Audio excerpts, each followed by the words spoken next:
Hello বন্ধুরা, দেখো আজকে আমি কাঁঠালের সবজি বানাবো, কাঁঠাল তরকারি।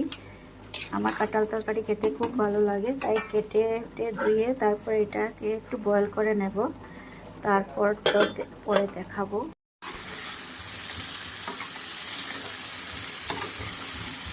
দেখো এটা হয়ে গেছে, এখন একটু জল দিয়ে দেবো। তারপরে যখন এটা ভালোভাবে হয়ে যাবে একটু ডেকে রাখবো, তখন তারপর লাস্টে এটা ঘি আর গরম মশলা দিয়ে নামিয়ে নেব। একটু দেখো একটু গরম মশলা দিয়ে দিলাম কাঁঠাল তরকারির, আর এদিকে একটু ঘিও দিয়ে দেব।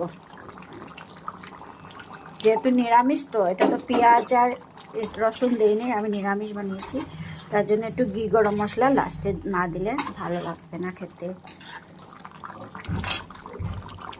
দেখো কি সুন্দর হয়ে গেছে, খেতেও ভালো হবে। জানি না কি হবে, তোমরা বানিয়ে খেয়ে দেখতে পারো এইভাবে। আমি যেভাবে বানিয়েছি এভাবে তোমরাও বানিয়ে দেখো। কাঁঠালের সবজি, এখন তো ছোট ছোট কাঁঠাল পাওয়া যায়,